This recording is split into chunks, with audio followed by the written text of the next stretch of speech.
You know, Zach, it's pretty cool about cheerleading being in the Olympics soon. I think you might actually have a shot at the Olympics. There you go, right there. Also, the Cyhawk series, lots of good news for Iowa, getting the full sweep this week. They go ahead 14-7 in that series right now. Yep, and the Iowa wrestling team hosted their part of the Cyhawk series Saturday at Carver. Colin Murphy has the recap. Saturday night in Iowa City, the number 3 ranked Iowa Hawkeyes welcomed in-state rival Iowa State into Carver Hawkeye Arena. Needless to say, the start of the match did not go as well as head coach Tom Brands had planned it would go. That was a very close duel, even though the score was lopsided. And, you know, there's some tough situations that we did not wrestle through, and that is a concern. The Hawkeyes started the meet dropping 2 of the first 3 matches. The only Hawkeye win in those 3 came in dominating fashion by All-American Thomas Gilman by a count of 19-4. I mean, these guys come here and they say they want to wrestle, but do they want to wrestle? I mean, they go out there and they kind of sit on their butt and they stall and they don't want to come back to the center. So you know, I'm getting fired up now. You know, these guys want to wrestle, but do they want to wrestle? I don't know. They want to wrestle kind of their match and where they're comfortable. I take them to where they're uncomfortable. I take them to deep water. Down 5-3 in the meet to Iowa State, the Hawkeyes took complete control, winning the next 6 matches until losing at 197 pounds. Of the 7 Hawkeye victories, only 3 came by more than 3 points, but Iowa defeats Iowa State by a score of 26-9, only losing 3 matches to the Cyclones. You know, I'm not going to call any names out, but you know who they are. And we have to do a better job of that growing up right now, because, you know, this is not about beating Iowa State. This is about putting a team on the mat that's worthy. So yeah, I mean, there's a lot to prove them, but it's just another meet, and we're going to do our part, just like Gilman said. And we did. We went out and we took care of our business. I don't think about picking up anyone's slack necessarily. I do what I need to do. I do my part, and it's up to those other guys to do their part. Whether Clark and Stoll are in there or not, we still got to compete and we still got to win. Despite a hard-fought win, Brands believes that his team needs to be more aggressive to have success going forward. Reporting from Carver Hawkeye Arena, this has been Colin Murphy, Daily Iowan TV Sports.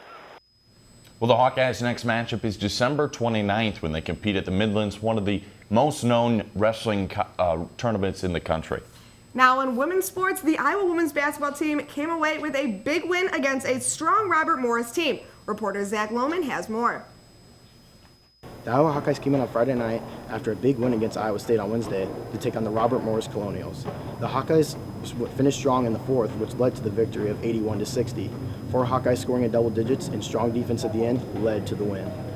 One of the Hawkeyes that scored double digits was freshman guard Kathleen Doyle. Doyle scored 11 points and recorded 3 steals in the game. Doyle is also leading the team in steals this year with 24. Senior Allie Disterhoff talks about how she sees a lot of herself in the young freshman. She's really fun to play with because she's a fiery competitor and she's passionate out there, and she's an emotional player, and I think I can be as well. I think we joke around on the team that it's funny that sometimes I'm the one who's trying to calm Kathleen down, but she's been improving constantly since she's gotten here, and I'm just really proud of the progress that she's made, and it's going to be exciting to continue to watch that going forward.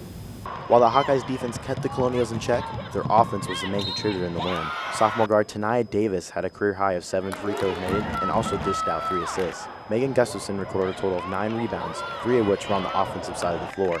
Davis, Gustafson, and Disterhoff managed a combined total of 43 points. Head coach Lisa Bluter talks about trying to bring the same style of play to one of their biggest in-state rivals, the Drake Bulldogs. It's not really getting ready for Big Ten, it's getting ready for Drake, and to me that's the biggest in-state rival we have because we're playing at the Knapp Center, tough place to play. I mean, Drake just shoots the lights out of the ball. They're playing really well, so to me it's really not getting ready for the Big Ten yet. We want to take care of the state championship, and we know that we have the toughest task ahead of us yet. The Iowa Hawkeyes will have a 9-day break and take on Drake in Des Moines on December 18th at 2 p.m. Reporting from Carver Hawkeye Arena, this has been Zachary Lohman with Daily Iowan TV Sports. The Hawkeyes look to extend their winning streak as they take on the Bulldogs in Des Moines on December 18th. The Hawkeyes track and field team opened their regular season at the brand new University of Iowa Recreation Building in their first meet. The Hawkeyes shattered 8 previous meet records. With more is Will Silverstein.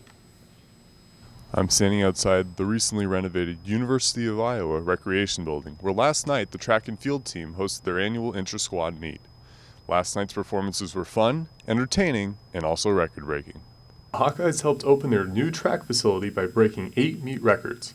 The first records were in the preliminary heats of the women's 60-meter hurdles as Heaven Chandler and Jahisha Thomas broke the meet record before Thomas again would shatter the record in the final race.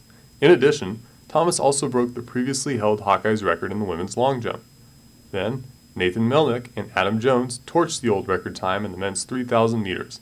After that race ended, 2 of the 4 squads participating in the men's 4x400 relays shattered the initial Hawkeye records.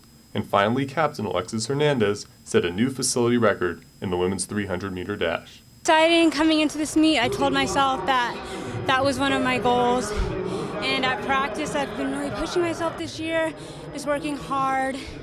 So it was nice to start off the season on that note. Hernandez says she and her teammates were excited to run in the new facility, and she looks forward to having the recreation building be her home track. It's exciting, and it feels great because we don't really get the opportunity to run on these kind of facilities a lot, and now this is our very own. Reporting from the University of Iowa Recreation Building, this has been Will Silverstein, Daily Iowan TV Sports. The Hawkeyes track and field season will resume on January 7th in the border battle against Illinois and Missouri. Make sure you tune in tomorrow where we will have more on the wrestling meet against Iowa State, plus a look at how freshmen are taking over the track and field team. But for now, for my last time here on Daily Iowan TV, I'll send it back over to you, Nikki.